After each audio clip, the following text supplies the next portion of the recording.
100% दे दिया ना तो रिजल्ट अच्छा आना ही है। ओके, ये एक चार्ट है तुम्हारे सामने टाइप्स ऑफ कंपनीज का। इसमें से कुछ कंपनीज अपन ने कवर कर ली है, एक एक देखते हैं। इन जनरल कंपनीज को 4 टाइप्स में डिवाइड किया जाता है। एक पहला है उसमें का लायबिलिटीज़ के हिसाब से। अभी लायबिलिटी के हिसाब से मतलब अनलिमिटेड लायबिलिटी कंपनी हो सकती है क्या? कोई क्यों फॉर्म करेगा unlimited liability company? Why unlimited लायब, देखो एक चीज़ क्लियर है कि जनरली कंपनी क्यों फॉर्म होती है, क्योंकि लिमिटेड लायबिलिटी होती है कि बाबा कुछ आगे चल के उल्टा सुल्टा भी हो गया तो भी शेयर होल्डर के घर पे जाके पैसा रिकवर कर सकते हो क्या? नहीं कर सकते हो, क्योंकि कंपनी और शेयर होल्डर को सेपरेट लीगल एंटिटी माना जाता है। फिर कौन लोग ऐसे रहेंगे जो अनलिमिटेड कंपनी फॉर्म करेंगे? अच्छा, मतलब जिनको पब्लिक से पैसा लेना है। मुझे एक बात बोलो, नॉर्मल बाई के लोग पब्लिक से पैसा लेने जा सकते हैं क्या? पब्लिक इशू नहीं हो सकता, कंपनी के पास ही ऐसा राइट है कि जो पब्लिक के पास पब्लिक सब्सक्रिप्शन के लिए पैसे मंगवा सकते हैं। सो ऐसे जो लोग हैं जिनको पब्लिक से पैसा चाहिए, आईपीओ दे के पैसा चाहिए, वो लोग ऐसे अग्री कर सकते हैं कि चलो हम अनलिमिटेड लायबिलिटी करेंगे। बट ये चीज़ बहुत ही ज़्यादा कम देखने मिलती है। ये सिर्फ थियोरेटिकल है, ऐसे ही मान के चलो, बहुत कम देखने मिलती है। सेक्शन कौन सा है इसका? सेक्शन 2 क्लॉज 92 इसके बारे में बात करता है। लिमिटेड लायबिलिटी वाली कंपनी होती है, yes, in general company generally limited liability वाली ही होती है। अभी लिमिटेड लायबिलिटी में 2 टाइप्स है। पहला टाइप है बाय शेयर्स और by guarantee. Limited liability by shares मतलब जैसे जितना उसका पेड अप, जितना तुम लोगों ने उसको पे, बेसिकली जो फुल वैल्यू बोलते हैं, फॉर एग्जांपल 10 का फेस वैल्यू है, तो तुम्हारी लायबिलिटी एट द एंड कितना रहेगा? तुम लोगों ने फॉर एग्जांपल 7 रुपये भर दिए, जितना अनपेड वैल्यू है तुम्हारा उतना ही है। उसके ऊपर तुम्हें कुछ देने की ज़रूरत है क्या? उसके ऊपर देने की ज़रूरत नहीं है। फॉर एग्जाम्पल मैं शेयर होल्डर हूँ, मैंने जो शेयर बाई किया था वो 10 फेस वैल्यू का था, मैंने पूरे 10 की 10 भर दिए। अभी आगे जाके कंपनी इंसॉल्वेंट हो गई, मुझे एक बात बोलो, मुझे इंसॉल्वेंट होने के बाद कितना कंट्रीब्यूट करना पड़ेगा? 0। क्यों? क्योंकि ऑलरेडी मेरा जो शेयर था मैं स्टार्टिंग से ही कंट्रीब्यूट करके बैठी हूँ। तो ये हो गया company limited by shares. Limited by guarantee मतलब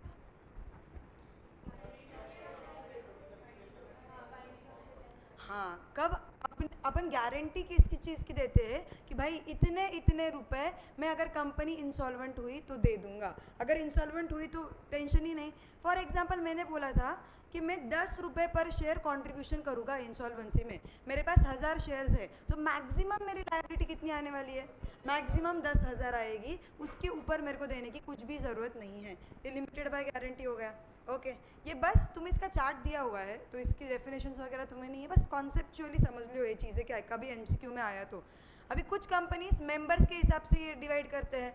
उसमें पहला है पब्लिक कंपनी, इसका मुझे सेक्शन कौन बताएगा?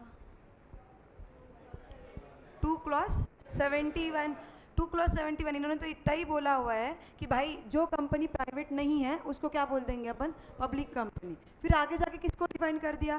प्राइवेट को। प्राइवेट का डेफिनेशन कौन से सेक्शन में? कौन था? 85, यस 268। इसमें 3 कंडीशंस थे, काफ़ी टाइम हो गया करके, किसको याद है? नहीं नहीं, ऐसे सामूहिक नहीं, इंडिविजुअल। हाथ ऊपर करके बोलो ऐसे कि मेरे को आ रहा है। बाप रे, फाउंडेशन उड़ गया क्या बाकी लोगों का? अभी तो करके आया foundation. Yes yes, who can help? कौन कौन? हर्षराज? 3 प्राइवेट कंपनी के हर्षराज। अच्छा, 2 हर्षराज है क्या अपने पास? What is your name? Meet, okay. Harshraj को बोलने थे, नहीं तो मैं तेरे पास आती। Yes, okay okay. 2 वर्ड्स थे, एक प्रोहिबिट और एक रेस्ट्रिक्ट। ओके, आ जाओ। याद है क्या? डिस्कशन हुआ था अपना। 3 कंडीशन है, limits the number of members 200, ठीक है। अभी ये और इसमें डिटेल में है, 200 में क्या नहीं लेना, मैं उसको बाजू में रख रही हूँ 2 मिनट। किस चीज़ को प्रोहिबिट करता है? क्या चीज़ बैन है कम्प्लीटली?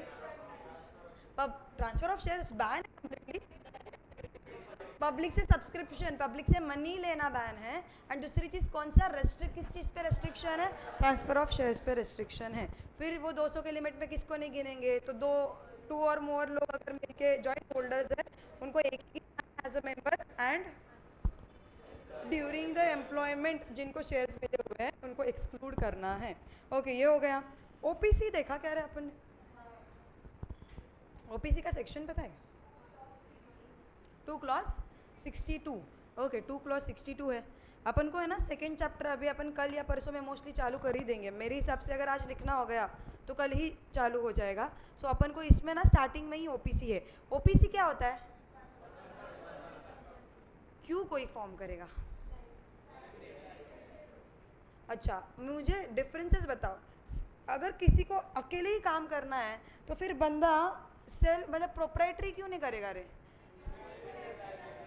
उसमें अनलिमिटेड लायबिलिटी हो जाती है क्योंकि सोल प्रोप्राइटर में उसका धंधा और उसको अपन एक ही मान लेते हैं। सो अगर कल जाके धंधा इंसॉल्वेंट हो गया तो वो बंदे के घर पे जाके भी रिकवरी कर सकते हो क्या तुम लोग? यस पर्सनली भी रिकवरी कर सकते हो।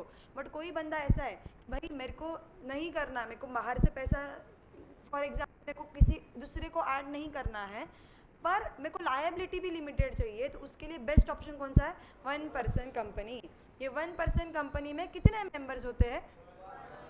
अगर इसकी डेथ हो गई तो अच्छा नॉमिनी एक अपॉइंटेड होता है। नॉमिनी की डेथ हो गई तो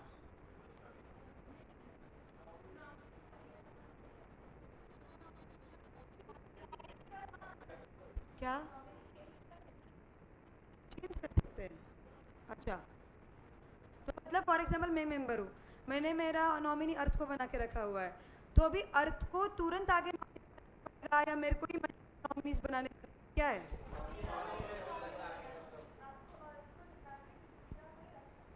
पर मेरी तो डेथ हो गई ना, अभी मैं किसके निकालूँ?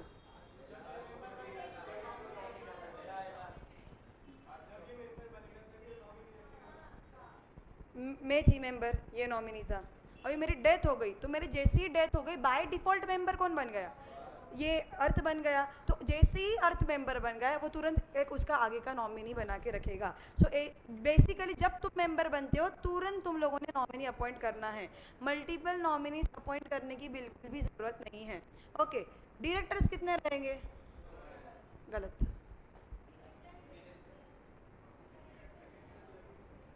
ये सीख के आए हो ना तुम ओपीसी, थोड़ा तो सीखे हो गया एटलीस्ट। एक चीज़ ध्यान में लो, 1 पर्सन कंपनी है। आजा 1 पर्सन कंपनी है तो आ जाओ आ जाओ आ जाओ।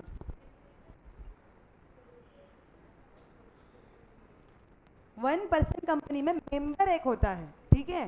डायरेक्टर के बारे में किधर भी नहीं बोला हुआ है कि एक ही होता है। तुम्हें 1000 डायरेक्टर रखने तुम रख सकते हो बट मेंबर कितना रहेगा? सिर्फ एक रहेगा। तो जेन्युइनली ऐसे कभी कभी होता है कि बहुत बड़ी बड़ी कंपनीज हो जाती है कि अकेला बंदा 1 मेंबर है बट कंपनी का स्कोप बहुत बड़ा हो गया या कंपनी ने बहुत एक्सपांड कर लिया, तो ये बोर्ड ऑफ डायरेक्टर्स बैठाते हैं, दैट इज कंपनी के मैनेजमेंट के लिए डायरेक्टर्स बैठाएंगे। तो इसे ज़रूरी है क्या एक ही डायरेक्टर होना चाहिए? लॉ ने उधर भी रेस्ट्रिक्शन ने डाला हुआ है। लॉ ने बोला है तुम्हें जितने डालने हैं उतने डालो, बट सुन लो, ये इंटर में नहीं है, ये फाइनल का सेक्शन है, एक बार सुन लो, दिमाग में रहने देना। इन्होंने क्या बोला हुआ है, कंपनी में मैक्सिमम कितने डायरेक्टर्स हो सकते हैं? मैक्सिमम 15 ही डायरेक्टर्स हो सकते हैं किसी भी कंपनी में। अगर तुम्हें डायरेक्टर्स को बढ़ाना है तो तुम्हें क्या पास करना पड़ेगा? Special resolution. स्पेशल रिजोल्यूशन में मतलब एक ऑर्डिनरी होता है एक स्पेशल होता है। ऑर्डिनरी मतलब फॉर एग्जांपल मैं ऐसे मानती हूँ अपने पास गर्ल्स एंड बॉयज़ का इक्वल नंबर है। ऑर्डिनरी में क्या होना चाहिए कि फॉर एग्जांपल सब गर्ल्स ने हाँ बोल दिया। मुझे एक बात बोलो, ऑर्डिनरी रेजोल्यूशन पास हो गया?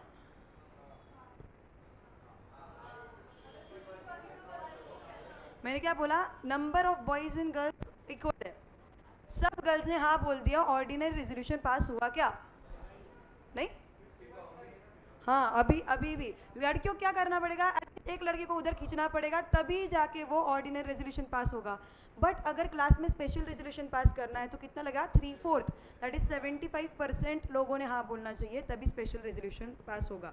अभी जनरली कंपनीज एक्ट में अपन देखेंगे जिधर मेजर डिसीजंस लेने होते हैं ना बड़े बड़े लेवल वाले, उधर स्पेशल रेजोल्यूशन ही डालते हैं कि भाई सिर्फ 50% मतलब 50% से ज़्यादा वाले लोग नहीं चलेंगे, थोड़े ज़्यादा लोगों को लेके आना। ये बारे में अपन बात करते हैं। तो अभी मैं किधर से गए थे अपने इस पे? हाँ, so basically number of directors कितने होंगे? ओपीसी कुछ नहीं बोलती है, अनलिमिटेड भी मत बोलो। एज पर जो 149 सेक्शन फाइनल का सेक्शन है वो कितना बोलता है, मैक्सिमम 15 हो सकते हैं। बट किसी कंपनी को अभी फॉर एग्जांपल रिलायंस है, इनको बहुत ज़्यादा काम है तो 15 डायरेक्टर से भी काम नहीं हो रहा है, तो ये क्या करेंगे फिर मेंबर्स को पूछ के स्पेशल रेजोल्यूशन पास करवा लेंगे। अगर मेंबर्स ने अग्री कर लिया तो तुम्हें जितने डायरेक्टर्स रखने हैं उतने रख सकते हो, कोई प्रॉब्लम नहीं है। ओके, मेंबर रहेगा और उसके साथ और एक कौन रहेगा उसके पीछे काम करने वाला। जब मेंबर जिंदा है या कैपेसिटी टू एक्ट है उसमें, तब नॉमिनी का कुछ काम है क्या? तब नॉमिनी का कुछ भी काम नहीं है। बट मेंबर की डेथ हो गई या इनकैपेसिटेट हो गया तो फिर उसकी जगह पे कौन आ जाएगा, तुरंत नॉमिनी मेंबर बन जाएगा। Okay next, next second. हाँ, मेंबर और नॉमिनी दोनों साथ में मर गए तो क्या लगता है तुम्हें? लीगल रिप्रेजेंटेटिव, मेंबर और नॉमिनी साथ में मर गए तो व्हाट टू डू? डिसकंटिन्यू, बंद करो कंपनी, कोई नहीं रहेगा अभी, कोई भी नहीं रहेगा अनलेस वो प्रायर कुछ अपॉइंट करके गए हुए हैं कि मेरे बाद में, मतलब ये जो नॉमिनी था अर्थ ने ऑलरेडी किसी को डिसाइड किया हुआ है कि मेरे बाद में तू करना, तो बात अलग है। जनरली वैसे होता नहीं है, अगर एक्सेप्शनल सिनारियों में दोनों निकल गए तो ओपीसी डायरेक्टली बंद हो जाएगी। अभी तुम्हें कुछ करना है तो नया ओपीसी चालू करके नए नाम पे करना चालू कर दो। Okay, last is small company, section 2 clause 85। कुछ डाउट? कौन से वाले? ये अच्छा, ये कंपनी में जो प्रॉफिट्स पड़े हुए हैं या जो भी पड़ा हुआ है उसका क्या करेंगे? एक है ना क्या, हाँ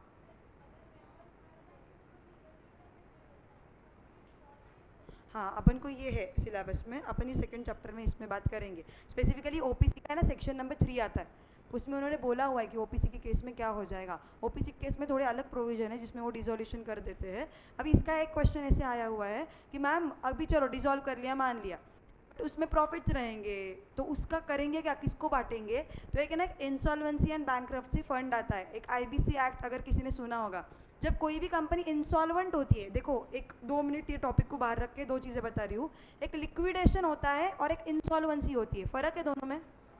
क्या फ़र्क है?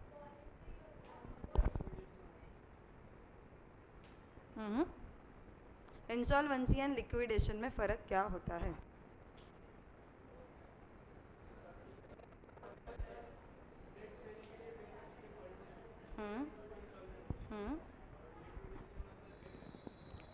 एक सेकेंड, इंसॉल्वेंट मतलब क्या? चलो लिक्विडेशन को रखते बाजू में, इंसॉल्वेंट होना मतलब क्या? लायबिलिटी एसेट से ज़्यादा है, बस इतना ही डेफिनेशन है तुम्हारे पास। इसके ऊपर किसी को कुछ ऐड ऑन करना है? सुनो, फॉर एग्जाम्पल मेरे पास 10 करोड़ के, मैंने अलग अलग कुछ क्रेडिटर्स है, कुछ लोन है, ऐसे सब लायबिलिटीज़ करके रखे हुए हैं। मेरे पास 5 करोड़ की ही असेट है, मैं इंसॉल्वेंट हूँ क्या? अरे मैंने क्या बोला? तू है ना, मेरे एक्सप्रेशन देके तुम्हारे आंसर्स मत बदलो। 10 करोड़ के लायबिलिटीज़ है, 5 करोड़ के असेट्स है। अभी तुम लोगों ने सबने मेरे को साथ में बोला है कि जब लायबिलिटी असेट से ज़्यादा रहेगी तब इंसॉल्वेंट हो जाएंगे। सो एम आई इंसॉल्वेंट? नहीं नहीं, सब सब सब टोटल टोटल करके बोल रही हूँ। हाँ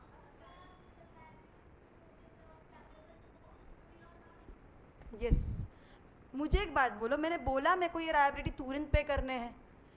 मेरे को 10 साल बाद की लायबिलिटी है, बस मैंने मतलब मैंने ले लिया है लोन, इसलिए मेरे बैलेंस शीट में दिख रहा है। 10 साल बाद जब मेरे को पे करना पड़ेगा, फॉर एग्जांपल मेरे पास 15 करोड़ के एसेट आ गए, अभी मेरे को बोलो मैं इंसॉल्वेंट हूँ क्या?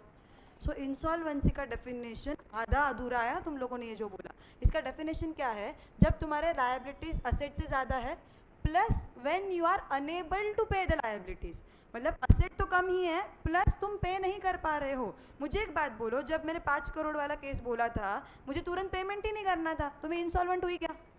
बट यही केस में मैं तुम्हें बोलती हूँ कि भाई मेरे को तुरंत आज के आज पेमेंट करना है, ये लास्ट डे है मेरा, तो मैं इंसॉल्वेंट हो जाओगी क्या?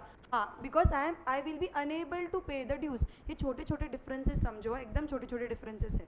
ओके, ये इंसॉल्वेंट हो गया, मतलब कभी जाके लाइफ में ऐसे होता है कि तुम्हारी लायबिलिटीज एसेट से ज़्यादा है प्लस तुम लायबिलिटीज पे ऑफ नहीं कर पा रहे हो, then you will be insolvent. Basically रास्ते पे आ जाना, इसको इंसॉल्वेंट बोलते हैं। ये बाजू में हो गया। अभी लिक्विडेशन मतलब क्या? वॉलेंटरी, खुद से डिक्लेयर कर देने का। लिक्विडेशन ये एक प्रोसेस होती है हमेशा। अभी है ना एक आईबीसी एक्ट है, तो ये फाइनल में है तुम लोगों को, नहीं अभी तो तुम्हें लॉ ही निकल गया फाइनल से, तो आई डोंट नो ये लोग क्या करेंगे। ये हमें था इंसॉल्वेंसी एंड बैंकरप्सी कोड, ये किसके बाद, ये पूरा 2016 का एक्ट है।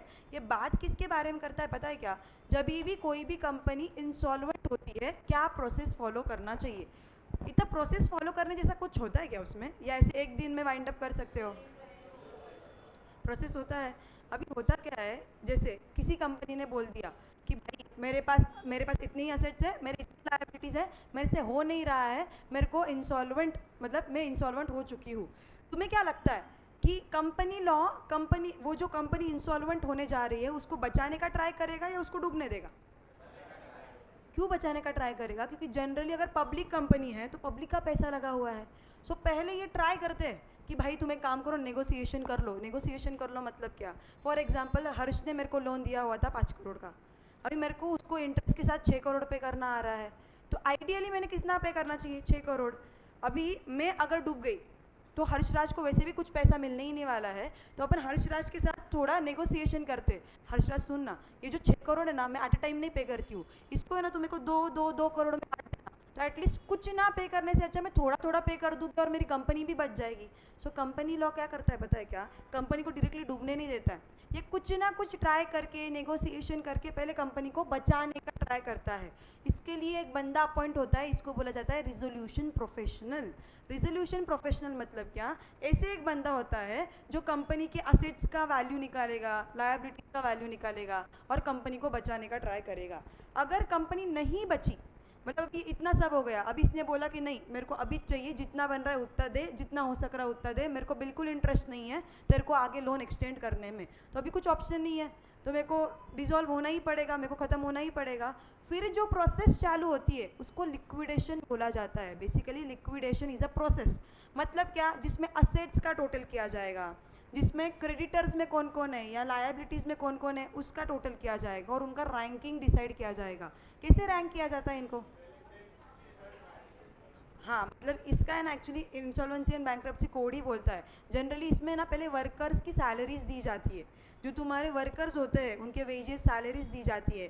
फिर गवर्नमेंट के जो ड्यूज़ होते हैं कुछ पे करने तो वो दिए जाते हैं। फिर तुम्हारे सिक्योर्ड क्रेडिटर्स आ गए, फिर अनसिक्योर्ड क्रेडिटर्स आ गए, फिर तुम्हारे प्रेफरेंस शेयर होल्डर्स आ गए, फिर इक्विटी शेयर होल्डर्स आ गए, ऐसे पेमेंट होता है। सो ये जो पेमेंट का प्रोसेस है इसको क्या बोला जाता है?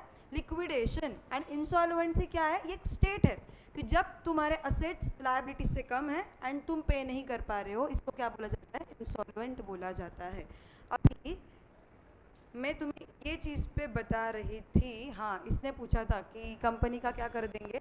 सो अपन अगर नॉमिनी एज वेल एज वो मेंबर इन दोनों की डेथ हो जाती है तो कंपनी डिसॉल्व हो जाएगी, और जो भी प्रॉफिट बचता है वो एक इंसॉल्वेंसी एंड बैंक्रप्सी फंड में डाला जाएगा। ये जो एक्ट है ना मैंने जो बोला आईबीसी वाला, ये एक फंड क्रिएट करता है जो सेंट्रल गवर्नमेंट संभालता है। तो कभी भी ऐसे कंपनी बंद हो जाती है या कंपनी का कोई मालिक मिलता नहीं है तो कंपनी के जो भी पैसे ये फंड में आ जाते हैं फिर सेंट्रल गवर्नमेंट भलाई के लिए यूज़ करती है। अभी सेंट्रल गवर्नमेंट की भलाई तो अपन को पता ही है, बट नाम के लिए वो बोलते हैं कि हम ये पब्लिक के लिए ही पैसा यूज़ करेंगे।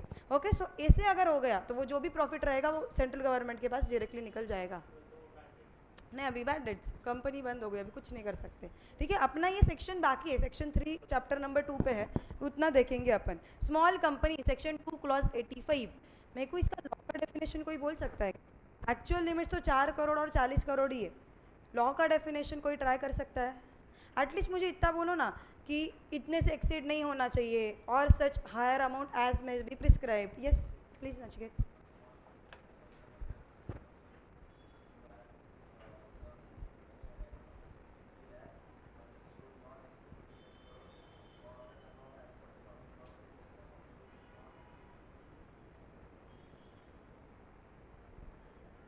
वहीं करो था।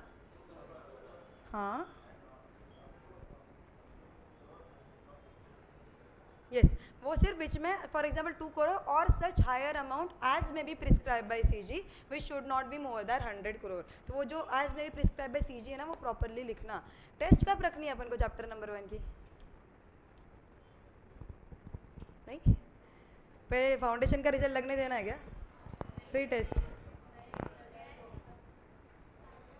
क्योंकि मेरे हिसाब से कल में तो ये चैप्टर आज या कल में ही ख़त्म हो जाएगा, बस राइटिंग पार्ट।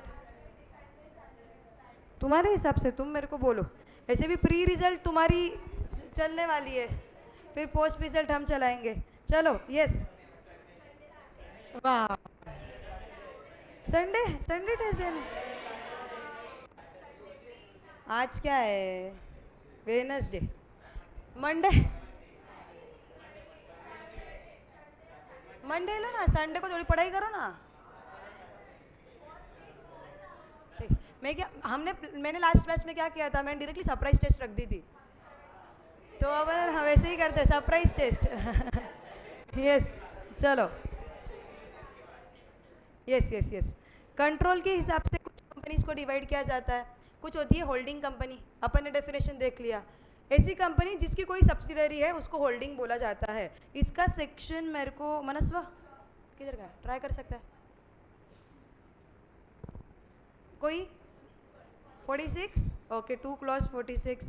सब्सिडरी कंपनी मतलब क्या, दो वाले वो कंडीशंस थे कि जिसके बीओडी को कोई उसका कंपोजिशन कोई कंट्रोल कर रहा है, या फिर और था इसमें, या क्या था तुम्हारे पास, more than half of voting rights तुम्हारे पास है। तो सेक्शन क्या है इसका, 2 क्लॉज 87। ओके, एसोसिएट कंपनी बोलो, 2 क्लॉज 6 ए है, स्टार्टिंग में ही आ जाता है। ओके, एसोसिएट मतलब क्या, सिग्निफिकेंट इन्फ्लुएंस है, प्लस एसोसिएट कंपनी में and it includes dash, joint venture भी इसमें आ जाता है। अभी अदर कंपनीज बचे, गवर्नमेंट कंपनी, सेक्शन पक्का, या फॉरेन कंपनी का है वो, पक्का? Section 2 clause 45। क्या कोई कोई कोई हेल्प कर सकता है डेफिनेशन में? इसी था ना, अपन ने वो क्वेश्चंस भी किए थे, याद है क्या तुम्हें, ONGC वगैरह वाला? हाँ, लड़कियाँ बोलो बोलो, कोई सिद्धि try. Government company,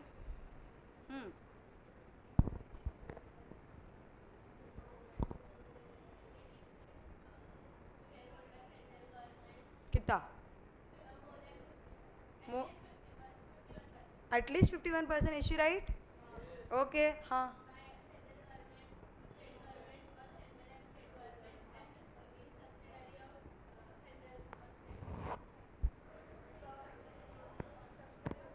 central government का किस सब्सिडरी हो सकता है? गवर्नमेंट कंपनी, बेसिकली कोई भी कंपनी जिस एटलीस्ट 51%, एक तो सेंट्रल गवर्नमेंट होल्ड करता है, या फिर स्टेट गवर्नमेंट होल्ड करता है, या partly by state government, partly by central government. ये अलग कंडीशन है। इसके साथ ये नहीं हुआ तो दूसरी कंडीशन चेक कर सकते हो, which is a subsidiary of government company. Okay, foreign company,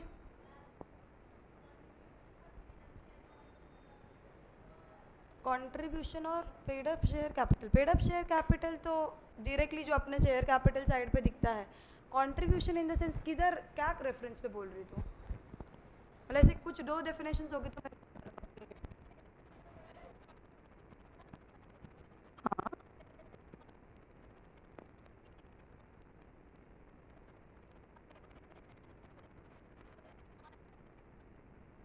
तो कैसे होता है कि पार्टनरशिप में जनरली तुम पर्सनल इससे कैपिटल इंट्रोड्यूस करते हो ना, इसलिए उसको कंट्रीब्यूशन सॉर्ट ऑफ बोला जाता है। तो जिधर भी पार्टनरशिप्स आती है, मे इट बी LLP या नॉर्मल वाली पार्टनरशिप फर्म, उधर जो तुम कैपिटल इंट्रोड्यूस कर रहे हो उसको बाय इनहेरेंट नेचर बोला, लैंग्वेज ही वैसे कि उसको कंट्रीब्यूशन बोला जाता है, और इधर कंपनी में उसको शेयर कैपिटल या फिर तुम्हारा शेयर ऐसे ही बोला जाता है। So the basic fundamental of both is same, कि दोनों में तुम पैसा ही डाल रहे हो, बस लैंग्वेज डिफरेंट है, बाकी कुछ डिफरेंस नहीं है सच। यस, फॉरेन कंपनी का सेक्शन 2 क्लॉज 42। चलो हाथों हाथ तुरंत फॉरेन कंपनी का डेफिनेशन, कैन एनीवन हेल्प? याद था क्या तुम्हें, था ना शायद? यस बोलो, कंपनी इनकॉर्पोरेटेड, बस इतना ही है। अच्छा, एजेंट के थ्रू भी चलेगा? अच्छा, और ऑनलाइन बिजनेस भी चल जाएगा, ई प्लेटफॉर्म भी चल जाएगा। ओके, आ जाओ, क्या बोलता है definition, let us see. Foreign company, yes foreign company means बोला है, कौन सा डेफिनेशन है? एग्जॉस्टिव, इसको एग्जॉस्टिव बोलते हैं, मतलब जितना बोला है उतना ही, बस ये डेफिनेशन में जितना बोला, एक्स्ट्रा दिमाग लगाना है अपन को बिल्कुल नहीं। ओके तो ये हो गया तुम्हारा एग्जॉस्टिव डेफिनेशन। एनी कंपनी और body corporate incorporated outside India, इसका बर्थ किधर हुआ है? बेसिकली आउटसाइड इंडिया हुआ है। विच, अभी दो चीज़ें हैं, which has a place of business in India, उसका कुछ तो भी एग्जिस्टेंस इन इंडिया है, उसका धंधे का प्लेस इंडिया में है। एक तो खुद कर सकती है, मतलब डायरेक्टली इधर कंपनी ही खोलती, या फिर एजेंट के थ्रू करवा सकती है। तो ये फिजिकली करवाए या फिर इलेक्ट्रॉनिक मोड से करवाए, मतलब ऐसे हो सकता है कि यूएसए की कोई कंपनी है, उसका एजेंट इंडिया में बैठता भी नहीं है, वो यूएसए में भी ही बैठता है, बट यूएसए से बैठ के इधर के काम करता है, तो इसको फॉरेन कंपनी बोल दोगे क्या? उन्होंने क्या बोला, खुद भी चल जाओगे, तुम्हारा एजेंट भी चल जाएगा, फिजिकली भी चल जाओगे या फिर इलेक्ट्रॉनिक मोड से भी चल जाओगे। एक इम्पॉर्टेंट चीज़ है, इसके साथ साथ एंड बोला हुआ है, मतलब इतना ही सेटिस्फाई नहीं करना है, और एक कंडीशन सेटिस्फाई करनी है, conducts any business activity in India. अभी मैं कुछ क्वेश्चन पूछती हूँ। एक यूएसए की कंपनी है एबीसी, अभी ये कंपनी का एजेंट इंडिया में बैठ के इंडिया के काम कर, मतलब वो कंपनी का इंडिया का ऑपरेशन कर रहा है, is it a foreign company? Okay, कोई फॉरेन कंपनी है, उसका एजेंट उधर ही बैठ के इंडिया के ऑपरेशंस देख रहा है, is it a foreign company? Okay, कोई फॉरेन कंपनी है, उसने एजेंट को अपॉइंट तो कर दिया है, बट अब तक वो बिजनेस के एक्टिविटी कंडक्ट नहीं हो रहे हैं। नो, ये जो सेकेंड पार्ट है ना, and conducts any business activity in India, India में बिजनेस होना चाहिए भाई, सिर्फ नेम सेक के लिए चलेगा नहीं, एक्चुअल में बिजनेस होना चाहिए तो ही फॉरेन कंपनी में माना जाएगा। सो कुछ कीवर्ड्स है, पहला तो इनकॉर्पोरेशन किधर का होना चाहिए? आउटसाइड इंडिया का होना चाहिए। प्लेस ऑफ बिजनेस किधर होना चाहिए? इंडिया में होना चाहिए। इधर इटसेल्फ हो सकता है या थ्रू एन एजेंट हो सकता है, फिजिकली हो सकता है या फिर इलेक्ट्रॉनिक मोड से भी हो सकता है। एंड इसके साथ साथ क्या होना चाहिए? Conducts business at any place in India, India में किधर भी बिजनेस एक्टिविटी होनी चाहिए। ये अगर सब सेटिस्फाई हो गया तो इसको क्या बोलेंगे अपन? Foreign company. सेक्शन कौन सा इसका? सेक्शन 2 क्लॉज 42 करके इसकी बात करता है। चलो ये एक और अभी सेक्शन 8 कंपनी, सेक्शन 8 कंपनी आपका नाम? Yes, what is section 8 company?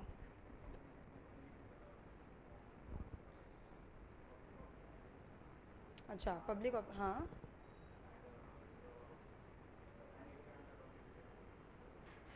अच्छा, डिविडेंड नहीं बांट सकते तो क्या करें प्रॉफिट का?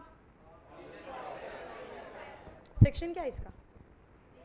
Section 8। Okay section 8। Last batch में सोच रहे थे सच्ची बच्चे कि सेक्शन क्या है इसका, क्योंकि बच्चे सेक्शन 2 में ही होते हैं, सो इसका सेक्शन 8 ही है। सेक्शन 2 में किधर इसका डेफिनेशन आज सच गिवन नहीं है। सेक्शन 8 कंपनी मतलब क्या कि जो एनवायरनमेंट हो गया या फिर स्पोर्ट्स हो गया, रिसर्च हो गया, साइंस, कॉमर्स, आर्ट्स, ये सब चीज़ों के, रिलीजन हो गया, कल्चर हो गया, ये सब चीज़ों पे काम करता है। इसमें से कुछ भी चीज़ों पे काम करेगा। तुम्हारे जो भी प्रॉफिट्स आएंगे फिर से किधर तुम्हें फ्लो बैक करने हैं? तुम्हारी जो एक्टिविटी है उसमें ही फ्लो बैक कर देना। डिविडेंड डिस्ट्रीब्यूट करना अलाउड है क्या? डिविडेंड डिस्ट्रीब्यूट करना अलाउड नहीं है। सो बेसिकली भलाई के लिए जो कंपनी आज से चालू करते हो, that is section 8 company. In detail chapter number 2 में है, अपन वापिस उधर देखेंगे। ये है डॉर्मेंट कंपनी। पता है डॉर्मेंट कंपनी क्या होती है? इसका सेक्शन पता है तुम्हें? 455। कैसे पता है, था क्या फाइनल में? याद such main section, yes section 455। Dormant मतलब क्या?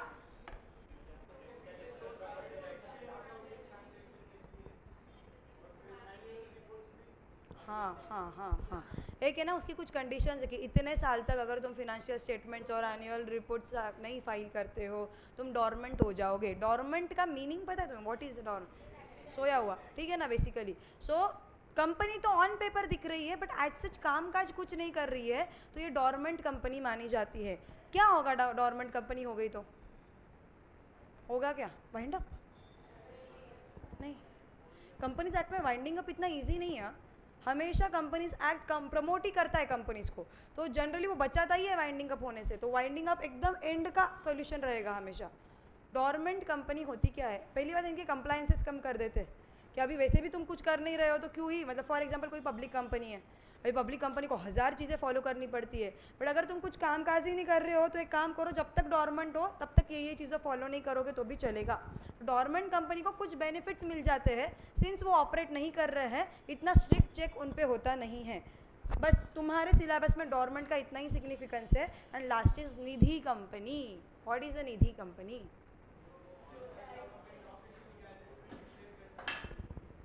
अच्छा, ऑफिशियल गैजेट में डिक्लेयर। चिट फंड सुना है तुम लोगों ने कभी? कौन सा चिट फंड बताया तुमने? Lakshmi chit fund. क्या होता है रे चिट फंड? 21 दिन में पैसा डबल? नहीं, ये नहीं होता, ये गलत बताया वो जो भी बताया मूवी में। यस, हाँ, एक फंड होता है बेसिकली जिसमें सब लोग कॉन्ट्रीब्यूट, जो भी मेंबर्स है वो कंट्रीब्यूट करेंगे और बाद में उसका एक एक जन उसमें से पैसा, जैसे अपन भीशी सुना है तुम लोगों ने? वो भीशी नहीं है एक्चुअली, वो एक्चुअली प्रॉब्लम क्या है, ये अपने मम्मियों ने उसको बदनाम करके रखा हुआ है। ब्रिटिश के ज़मानों में that was voluntary contribution, VC.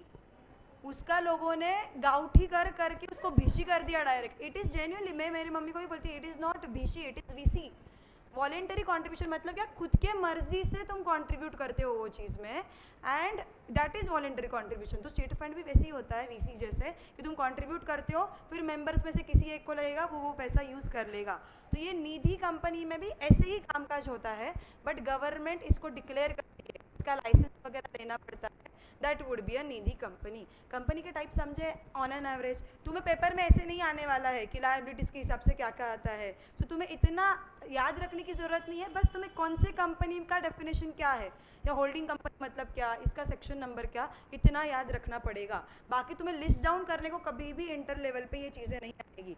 तुम लोग क्या करोगे, सब चीज़ें तुम्हारे इसमें लिख लोगे। तुम्हारे एक पेज कैसे करना है, तुम्हें हॉरिजॉन्टल लैंडस्केप लेना है तो लैंडस्केप ऐसे बेटर है तो ऐसे, ये सब चीज़ें लिख लो। एक ही मिनट है बस, जस्ट अ मिनट।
एक्चुअली कल मकरन सर के दादी की डेथ हो गई कल रात को।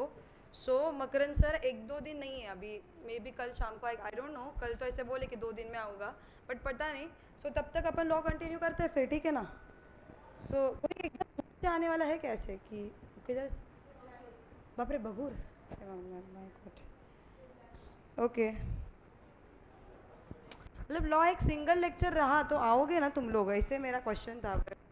क्योंकि बहुत बच्चे, क्योंकि अभी 1.5-2 घंटा ले सकते हैं वैसे अपन अराउंड। सो 2 आवर्स, जब तक मकरन सर आ रहे तब तक 2 आवर्स लेंगे, फिर मकरन सर आने के बाद फिर से नॉर्मल स्केड्यूल चालू हो जाएगा। अभी what we have planned is कि अभी लॉ और अकाउंट्स ही चलेगा टिल योर रिजल्ट, मतलब अपना लॉ और अकाउंट्स अच्छा कवर हो जाएगा। फिर once results are out, DT और आईडीटी के साथ स्टार्ट कर देंगे।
किसी का ऐसे था फाउंडेशन में लॉ का पेपर कंप्लीट नहीं हुआ? कितना छोटा? मतलब ड्यू टू स्पीड कंप्लीट नहीं हुआ है या नहीं? अच्छा, मतलब आ नहीं रहा था या स्पीड, मतलब स्पीड का किसी का इशू है क्या, ऐसे मेरे को पूछना है। Writing speed, okay.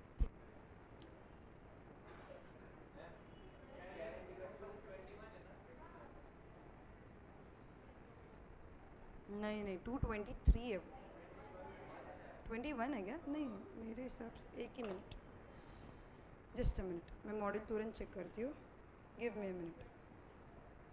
मेरे नोटबुक में तो ऐसे लिखा हुआ है,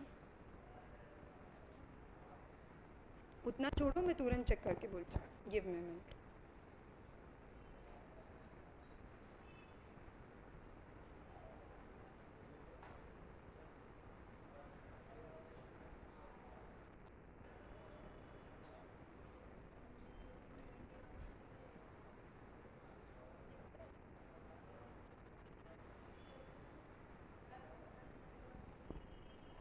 शेयर्स का 22 एंड गारंटी का 21 है।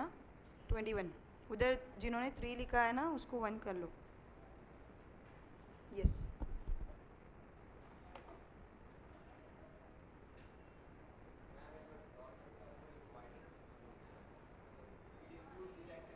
हाँ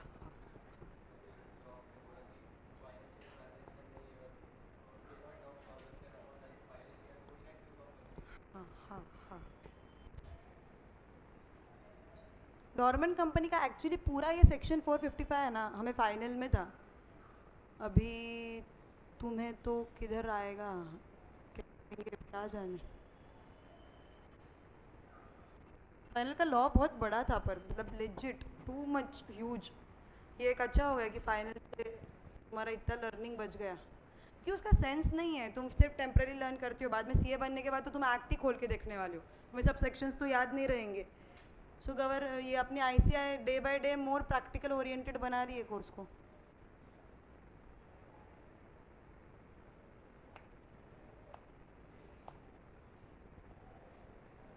सेक्शंस प्रॉपरली लिखो, हाँ।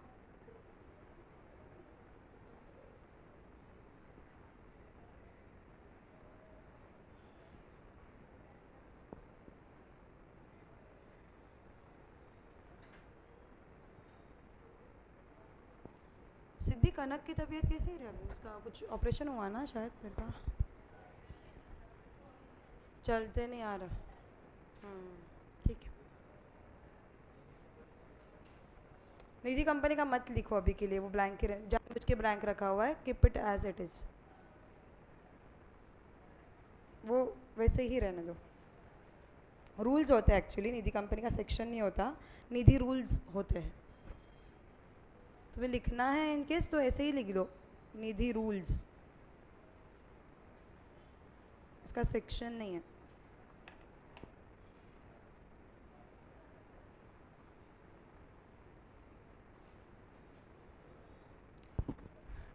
डन। कौन कौन लिख रहा है अब तक? लिखो फटाफट।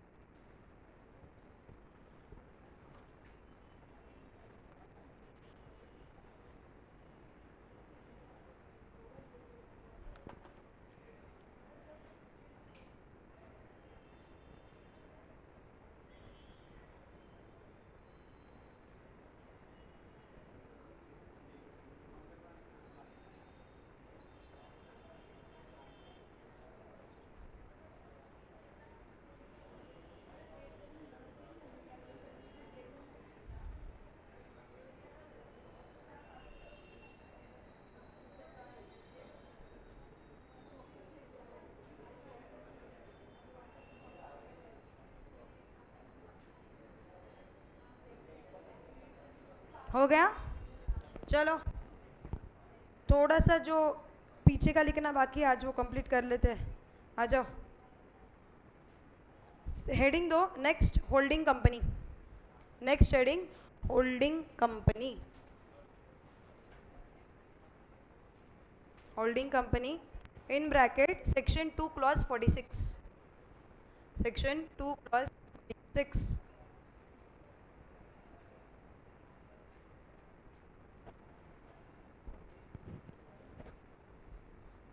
डैश करके लिखो होल्डिंग कंपनी का definition. Holding company in relation to, holding company in relation to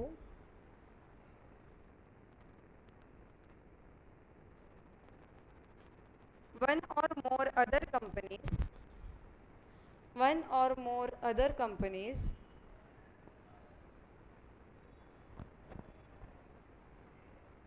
comma means a company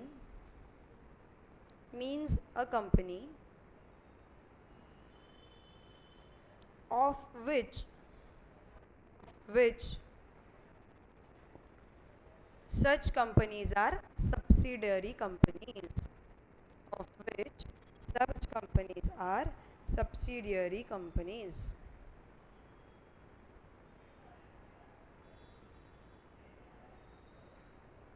underline करो such companies are subsidiary companies को.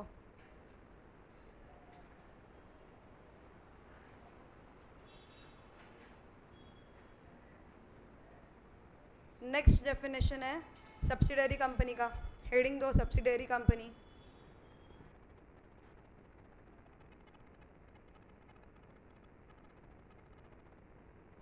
सेक्शन 2 क्लॉज 85 था ना.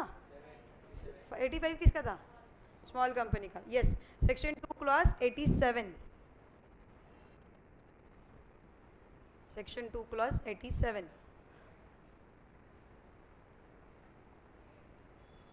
अभी मैं एक सेंटेंस लिखवाने वाली हूँ, उसके बाद 2 एरोज आने वाले हैं, तो तुम वैसे मैनेजमेंट करो. Yes, subsidiary company means a company, subsidiary company means a company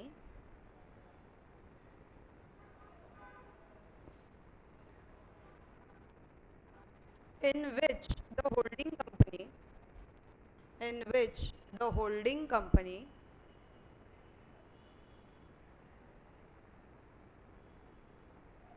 अभी इसके नीचे 2 एरो करो. अभी होल्डिंग दो है, होल्डिंग कंपनी के नीचे 2 एरो करो और फर्स्ट एरो में लिखो controls composition of board of directors.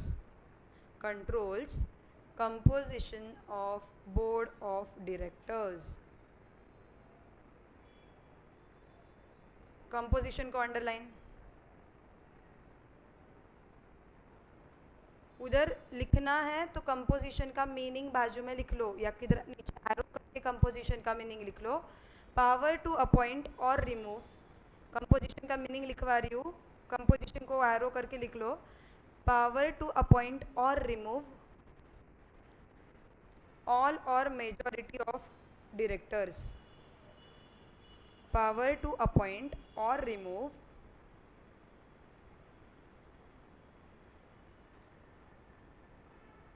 all or majority of directors.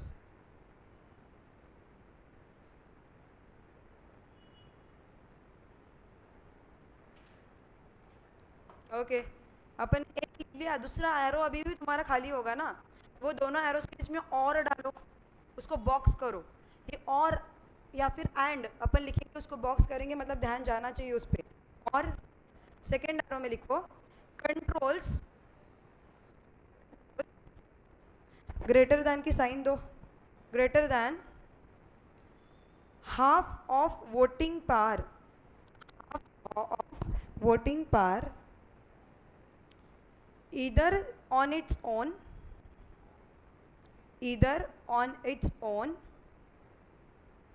or through subsidiaries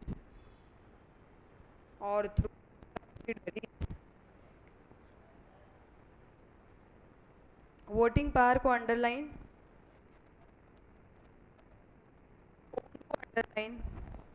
voting power को अंडरलाइन, ओन को अंडरलाइन, थ्रू सब्सिडरीज को अंडरलाइन. अभी नीचे कुछ एग्जाम्पल्स लिखने हैं जो अपन ने ऑलरेडी डिस्कस किए हुए हैं. रिलायंस 49% होल्ड कर रहा है रिलायंस जियो में. सब्सिडरी है क्या? नहीं. पहला लिख लो, पहला, दूसरा, तीसरा, चौथा लिखने की ज़रूरत नहीं है. Only right 1 2 3. एग्जाम्पल 1 2 3 ड्रॉ कर लो प्रॉपरली.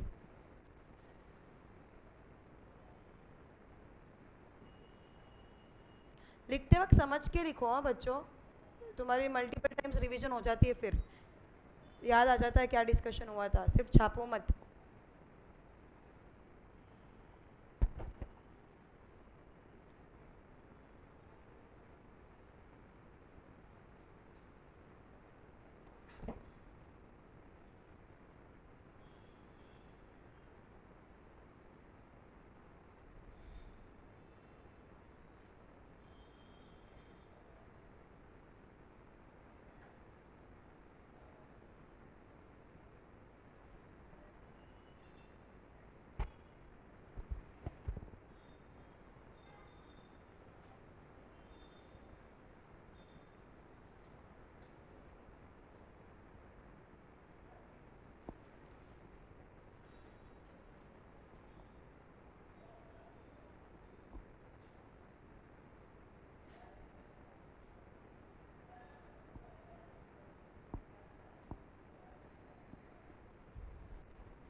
Done, yes.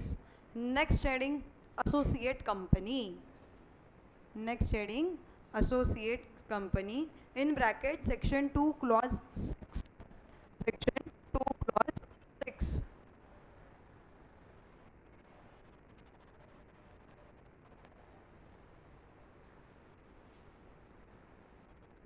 उसके नीचे लिखो significant influence subsidiary, significant influence but not a subsidiary।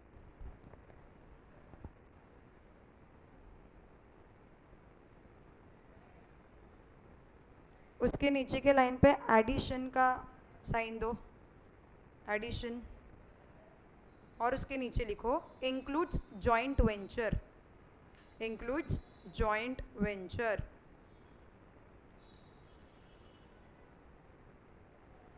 Significant influence को अंडरलाइन करो,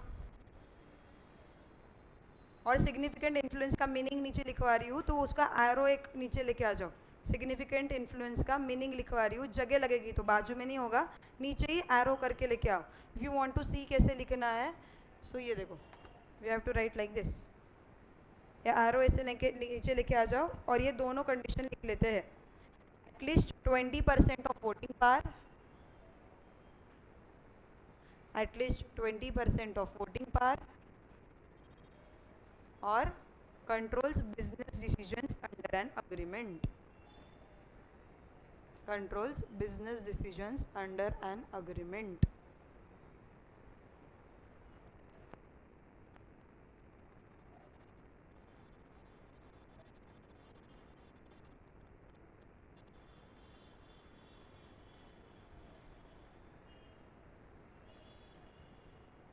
और को बॉक्स करना, दोनों में से कोई भी एक कंडीशन सेटिस्फाई हो गया तो भी चल जाएगा। यस, बस अभी दो ही डेफिनेशंस लिखने हैं, फिर अपना लिख के हो जाएगा। लास्ट, सेकेंड लास्ट चीज government company, section 2 clause 45, government company 2 clause 45 लिखो इसके नीचे। Government company means a company, government company means a company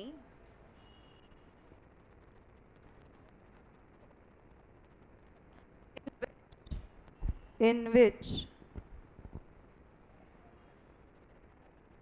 not less than 51%, not less than 51%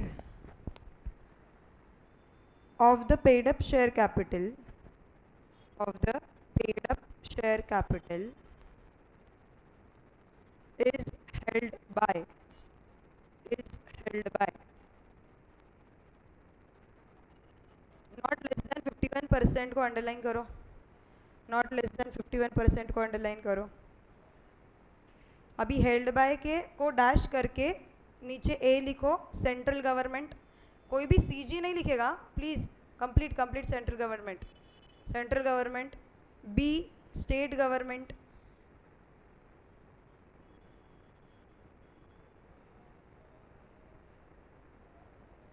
and C partly by central government and partly by state government, partly by central government and partly by state government. full stop. हो गया definition खत्म? नहीं, आगे बचा हुआ part भी, मतलब आगे लिखो उसके नेक्स्ट लाइन पे, it includes subsidiary of government company, includes subsidiary of government company.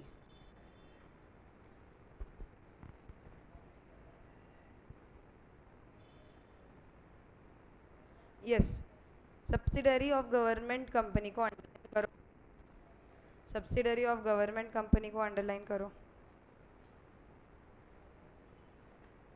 Yes, और ये जो एग्जाम्पल था जो अपन ने क्लास में किया था ABC लिमिटेड वाला, वो लिख लेते हैं. 2 मिनट. यस, इधर ऊपर ABC लिमिटेड करके हेडिंग डालो. ये केस 1, केस 2, केस 3. केस 3 शायद नहीं दिख रहा है प्रॉपरली, मैं करती हूँ इधर.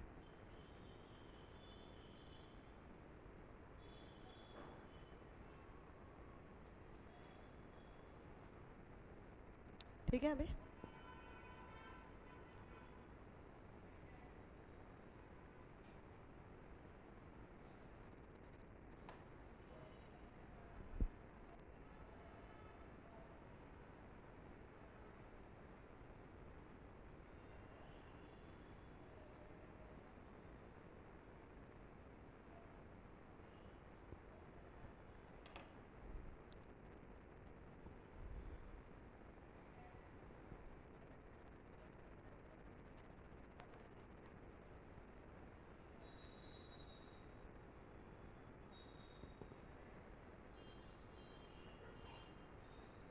पहला और दूसरा केस एकदम क्लियर था, तीसरे केस में अलग था. तो इधर नो लिख के स्टार मार्क देना, अपन वो स्टार का लॉजिक नीचे एक्सप्लेन कर देंगे.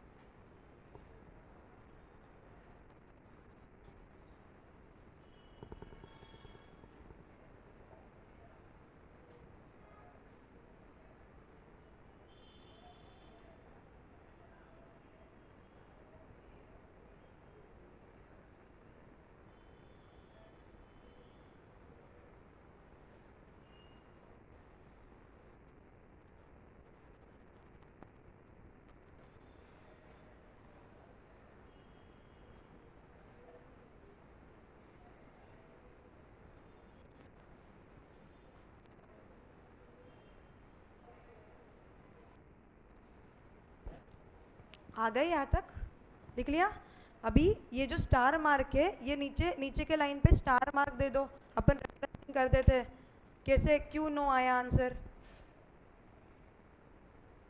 Total holding of CG and SG, total holding of CG and SG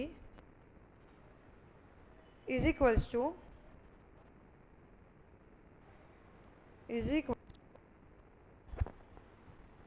कितना टोटल होल्डिंग CG और SG का? 40% plus 5% which is equals to 45%.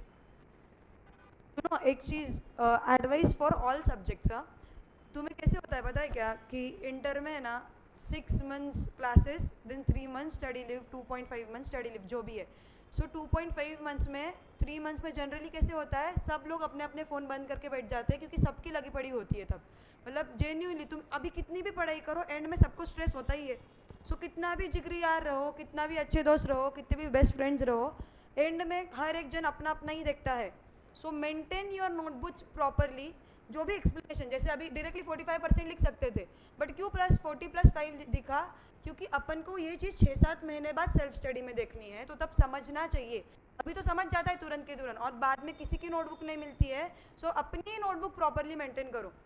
अभी लिखने का थोड़ा कंटाला आता है, बट नोटबुक अगर प्रॉपरली मेंटेन करोगे ना, सो तुम्हारा स्टडी लीव का तुम्हारा टाइम पास बच जाएगा. ये तो बच्चे का स्टडी लीव आधा टाइम तो वो किसी से नोटबुक ला, वो नोटबुक कंप्लीट कर, इसमें जाता है. सो हर सब्जेक्ट के लिए जितना भी फैकल्टी लिखवा रही है, वो सीरियसली सिंसियरली प्रॉपरली लिखो. Yes, is equals to 45%, full stop. So condition 1 of the definition So condition 1 of the definition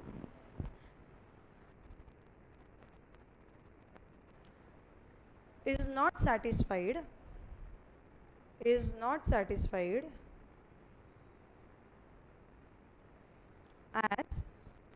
as it is less than as it is less than 51%, as it is less than 51%.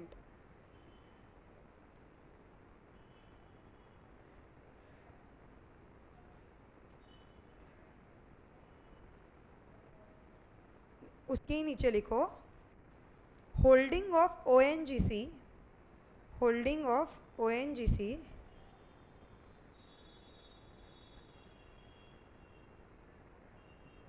is only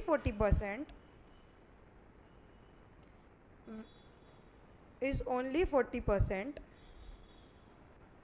in bracket. It is assumed that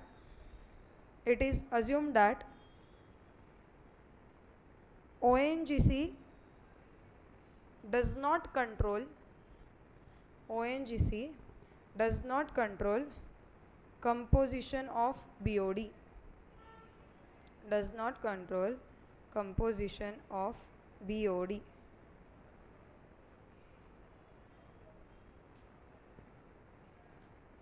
Bracket complete. Which does not make ABC Limited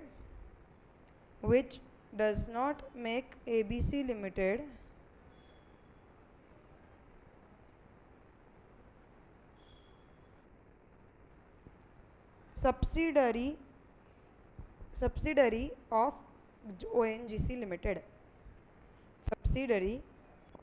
ONGC Limited.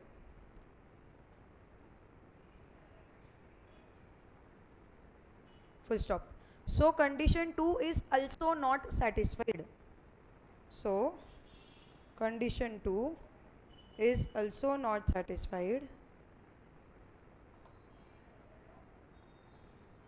Full stop.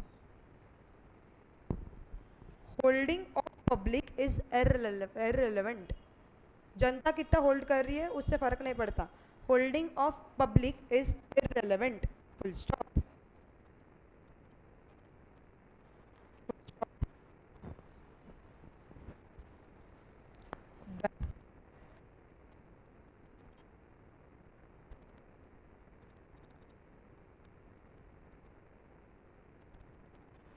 Next heading financial year. याद है discuss किया था अपन ने financial year. Section 2:11 F है, आगे है, थोड़ा सा सोच के. 41 बराबर है. 41 सेक्शन 2:41 फिनेंशियल ईयर. कल थोड़ा सेक्शंस का रैपिड फायर लेंगे. मैं नाम बोलूँगी, तुम सेक्शन बोलना. ओके. सामूहिक चलेगा मेरे को, है ना, या इंडिविजुअल? अरे वाह, अच्छी बैच है ये तो. चलो इंडिविजुअल लेंगे. सिर्फ सेक्शंस. मैं तुम्हें नाम बोलूँगी, फॉर एग्जांपल फिनेंशियल ईयर्स. मैं जिसको पूछूंगी उसने मेरे को सेक्शन विथ क्लॉज बोलना है. बाकी मैं डेफिनेशन भी नहीं पूछने वाली हूँ, ओनली सेक्शंस. सो आज घर पे जाके 10 मिनट बस सेक्शंस को देखे आ जाना, स्टार्टिंग से लेके आज तक जितना लिखा हुआ है उतना. फिनेंशियल ईयर सेक्शन 2:41 लिखो definition. Financial year means the period ending on क्या लिखूँ रहे आगे? 31st of March. The period ending on 31st of March every year. इतना ध्यान में रखो, डेफिनेशन में स्टार्टिंग के बारे में कुछ भी नहीं बोला हुआ है. सो बच्चे ना खुद की डेफिनेशन बनाते हैं. It starts on 1 April, it ends on 31 March. Definition change करने का हक अपने पास नहीं है. अपन को सिर्फ एंडिंग के बारे में लिखना है. Period ending on 31st of March every year. And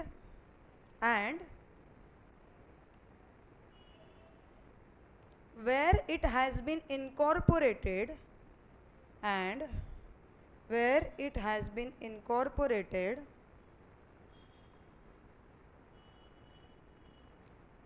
on or after 1st January, on or after 1st January, comma, the period ending on, क्या लिखूँ आगे? 31st of March, the period ending on 31st of March of following year.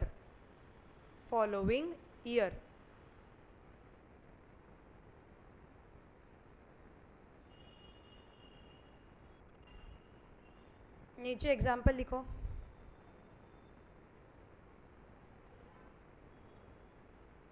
Company is incorporated on 15th September 2022. Company is incorporated on 15th September 2022. Arrow कर दो. कब खत्म करोगे financial year को? 31st मार्च 2023. Normal जैसा ही 31st मार्च 2023. नीचे दूसरा example लिखो. Company incorporated on 1st January 2023. 1st January 2023. Arrow करके कब? 24. एक्चुअली अपने दिमाग से होना चाहिए था 31st मार्च 23, बट इन्होंने क्या बोला है, जो भी कंपनी 1st जनवरी या उसके बाद इनकॉर्पोरेट हुई है बेसिकली 31st मार्च के अंदर. सो जैन फेब मार्च की कभी भी कोई भी कंपनी दिखी, सो उसका 31st मार्च नेक्स्ट वाला रहेगा, दैट इज 31st मार्च 2024. इसको स्टार मार्क करना है तो करके रख दो. ये अलग वाला केस है, सेकेंड वाला एग्जाम्पल.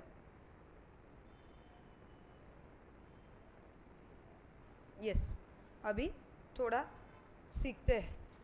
अपना एक्चुअली फॉरेन कंपनी का बाकी है तो वो कल लिखेंगे फॉरेन कंपनी का. आज थोड़ा सीखते हैं. मुझे एक बात बोलो, तुम्हारा फिनेंशियल स्टेटमेंट्स में क्या क्या आता है? What do you mean by financial statements? बस कैश फ्लो अकाउंट बोलते हैं, statement, cash flow statement, notes to accounts. Trading account नहीं बोला मेरे कोई? ट्रेडिंग नहीं आता? आता है? अच्छा.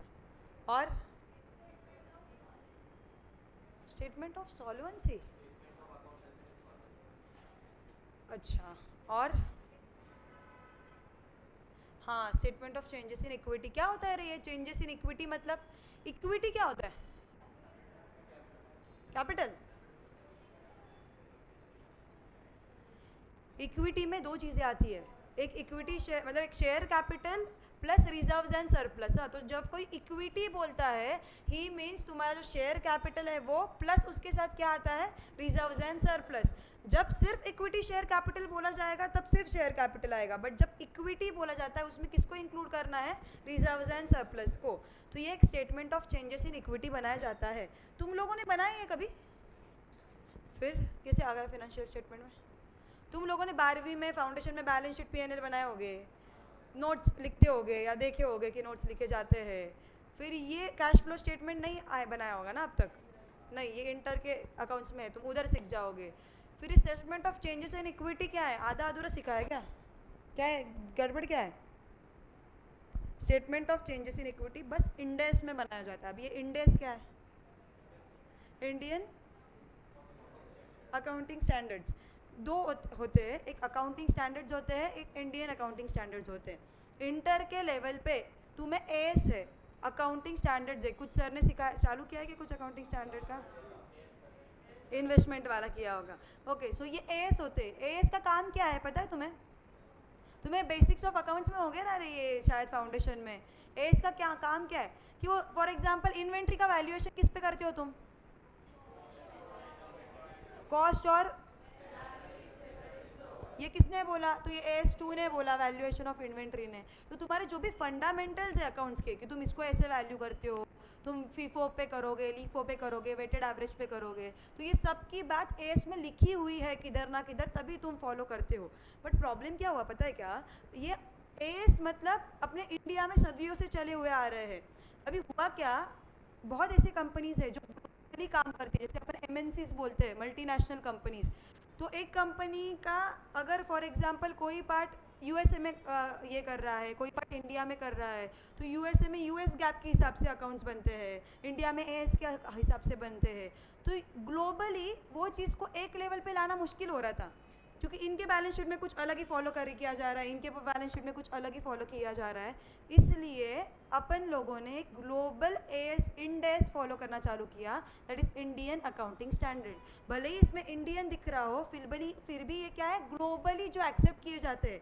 बेसिकली अपन ने किया क्या, जो US के थे ना, जो US के अकाउंटिंग पॉलिसीज थे, उनको बेस रख के अपन ने थोड़ा छापा है, ऐसे बोला तो भी चलेगा, कॉपी पेस्ट किया है, और थोड़ा जिधर थोड़ा मॉडिफिकेशन अपन को इंडिया के हिसाब से चाहिए वो कर लिया। इसको क्या बोला जाता है, इंडियन अकाउंटिंग स्टैंडर्ड्स।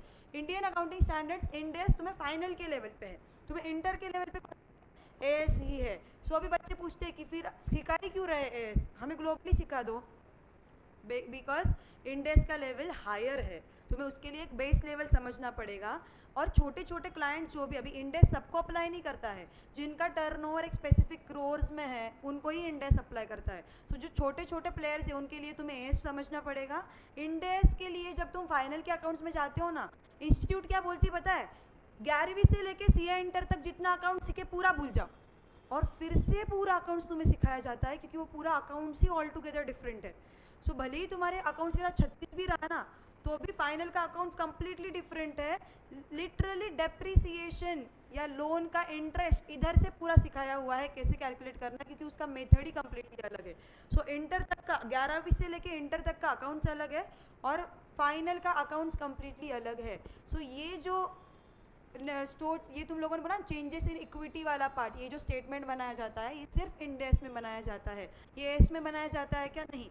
इसलिए तुम लोगों ने अब तक उसको देखा हुआ नहीं, ये डायरेक्टली तुम्हें कब मिलेगा, CA फाइनल में ही देखने मिलेगा। सो फिनेंशियल स्टेटमेंट में पहली बार ट्रेडिंग आता ही नहीं है, डायरेक्टली P&L आता है। क्यों P&L आता है? क्योंकि वैसे भी ग्रॉस प्रॉफिट तुम उधर से उठा के इधर डाल ही देते हो, तो सिर्फ उन्होंने किस किस को लिया हुआ है, प्रॉफिट एंड लॉस अकाउंट। इसको एज ऑन बोलते हैं या फॉर द ईयर एंडेड बोलते हैं, क्योंकि पूरे साल भर के खर्चे होते हैं ना उसमें। For the year ended, for the period ended होगा। ओके, बैलेंस शीट क्या होता है, एज ऑन 31 मार्च होता है, एज ऑन दैट डेट तुम्हारा क्या पोजीशन है ये दिखाता है। कैश फ्लो स्टेटमेंट रहेगा, और क्या बोले तुम, नोट्स टू अकाउंट, जो एक्सप्लेनेटरी नोट्स होते हैं वो रहेंगे, एंड और एक क्या रहेगा, statement of changes in equity. ये AS वाले इसमें दिखेगा क्या तुम्हें? नहीं, ये सिर्फ इंड AS वाले इसमें दिखेगा। यस, नोटबुक खोलो, लिख लेते हैं अपन फिनेंशियल स्टेटमेंट में। बहुत फेमस क्वेश्चन है ये इंस्टीट्यूट का, बहुत बार पूछती है फिनेंशियल स्टेटमेंट में क्या क्या आता है। यस, फिनेंशियल स्टेटमेंट सेक्शन क्या होगा, गेस, क्यों, कैसे गेस किया? फॉरेन कंपनी का क्या था, 42 पक्का? गवर्नमेंट कंपनी का फिनेंशियल ईयर का 41 था। अभी मेरे को क्या चाहिए, कौन सा चाहिए, फिनेंशियल स्टेटमेंट। फिनेंशियल ईयर का अगर 41 है, फिनेंशियल ईयर का 41 है फॉर एग्जांपल, तो फिनेंशियल स्टेटमेंट का पहले आएगा या बाद में आएगा? तो ये फिनेंशियल तो सेम ही है, वाई है तो एस पहले आएगा, तो एग्जैक्टली पहले वाला सेक्शन 2/40 इज स्टेटमेंट्स। लिखो financial statement section 2/40।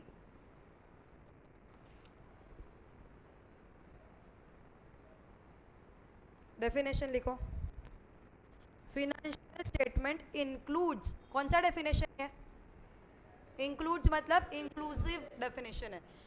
Financial statement includes first balance sheet, सिर्फ इतना ही मत लिखना, ये आगे ये लिखना भी इंपॉर्टेंट है, as at the end of the financial year, balance sheet as at the end of the financial year.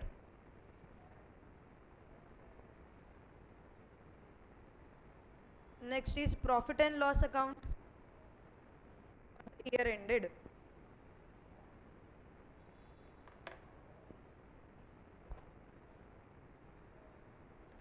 ये P&L की जगह पे NPOs क्या बनाते रहे, not for profit concern, income and expenditure account. ये डेफिनेशन में वो भी उन्होंने ब्रैकेट में दिया हुआ है, profit and loss account for the year ended in bracket in case of company carrying activity, in case of company carrying activity not for profit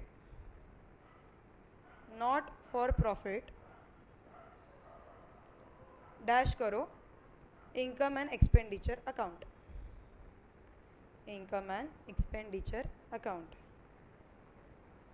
bracket complete.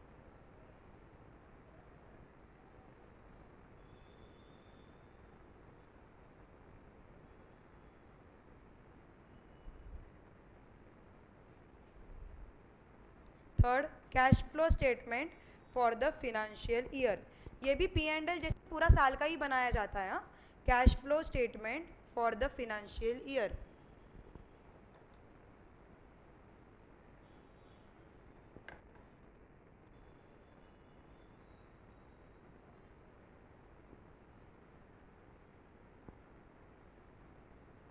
Fourth, statement of changes in equity if applicable. क्यों if applicable, ऐसे क्यों? End S रहा तो ही लगेगा तुम्हें। Yes, statement of changes in equity if applicable.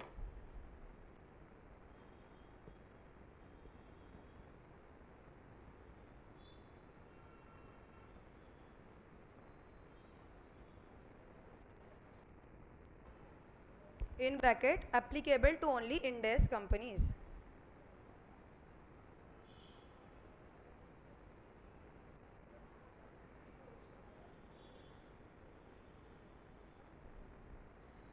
Applicable to only Ind AS companies, bracket complete. And last is explanatory note, notes कर दो, इधर note लिखा हुआ है, explanatory notes annexed thereto। annex करना मतलब attach करना, ठीक है ना? Explanatory notes annexed देयरटू।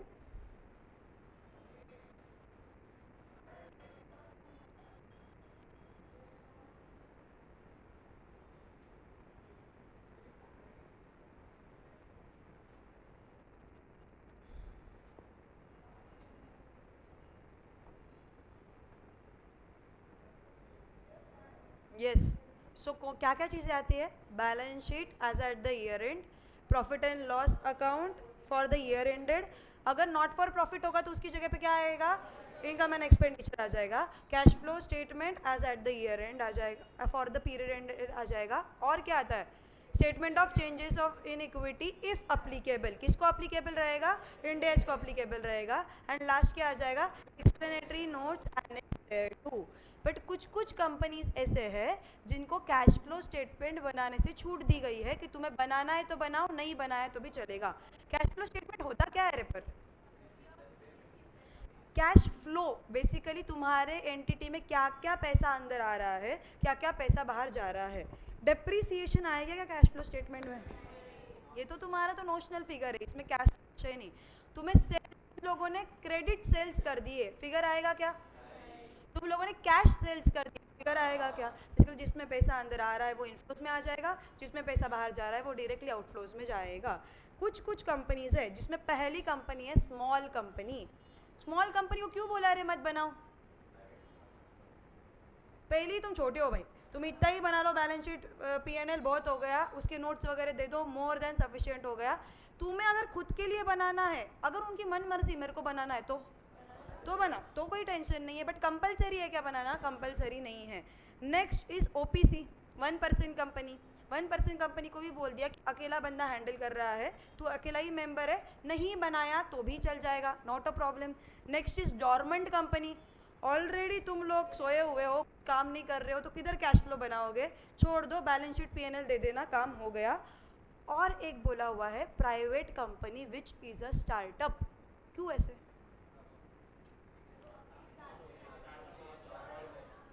Public private company क्यों बोला? कोई पब्लिक कंपनी जो स्टार्टअप है उसको बनाना पड़ेगा। एक सेकेंड, 4 चीज़ें हैं। पहला मैंने बोला स्मॉल कंपनी, दूसरा मैंने बोला ओपीसी, तीसरा मैंने बोला डॉर्मेंट कंपनी, और नेक्स्ट मैंने स्पेसिफिक बोला private company which is a startup. So मैं बोलती हूँ कि मेरी एक कंपनी है, स्टार्टअप है, एकदम स्टार्टअप मतलब क्या, जस्ट चालू हुई है, अभी हम लोगों ने चालू किया है, कुछ नया आइडिया है, बट पब्लिक कंपनी है। इसको कैश फ्लो स्टेटमेंट्स बनाने पड़ेंगे क्या? क्यों बनाने पड़ेंगे? क्योंकि भाई छोटे हो बट पब्लिक का पैसा लेके बैठे हो। बट अगर प्राइवेट कंपनी हो, मतलब तुम्हारे फ्रेंड्स, तुम्हारे फैमिली, तुम लोग हो और जस्ट स्टार्ट किया है, कुछ नया आइडिया है, तो इनको कैश फ्लो स्टेटमेंट बनाने हैं क्या? फिर नहीं बनाने हैं। सो 4 कंपनीज जिनको कैश फ्लोस नहीं बनाने हैं, एमसीक्यू में क्वेश्चन आता है। फर्स्ट कंपनी कौन सी है? स्मॉल कंपनी, और OPC, dormant company, and private company which is a startup. Yes, इसके नीचे कंटिन्यू करो एक लाइन छोड़ के। प्रोवाइडेड दैट सिर्फ कैश फ्लो स्टेटमेंट के लिए, ये लिखाती हूँ मैं properly. Provided that in case of small company, ये जो चारों है इनको बाकी बनाना है, तुम्हारा balance sheet, PNL, notes to statement वगैरह जो भी है। Provided that in case of small company, comma OPC, comma dormant company, comma private company, comma private company, कुछ कंटिन्यू करना है क्या मेरे को आगे? Which is a startup, which is a startup, which is a startup, dash करो, option has been given, option has been given for preparation of cash flow statements, for preparation of cash flow statements.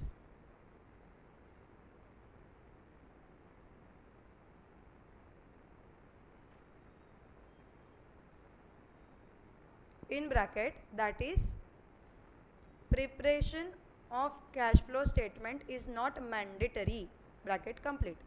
That is, preparation of cash flow statement is not mandatory.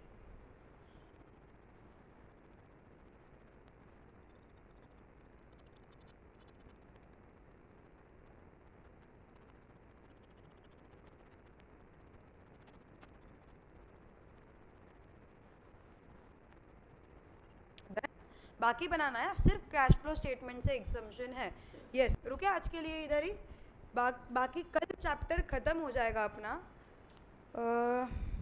कल तुरंत second chapter चालू कर देना है, फिर अपन ने कल थोड़ा रैपिड फायर वगैरह ले लेंगे एंड पूरा चैप्टर को कंक्लूड कर देंगे। अभी इसमें तुम अगर मॉड्यूल में देखोगे ना तो और डेफिनेशंस है, बट वो डेफिनेशंस अभी अपन क्यों नहीं कर रहे? क्योंकि वो आगे के चैप्टर्स में अपन बराबर 1 to 1 कवर कर लेंगे।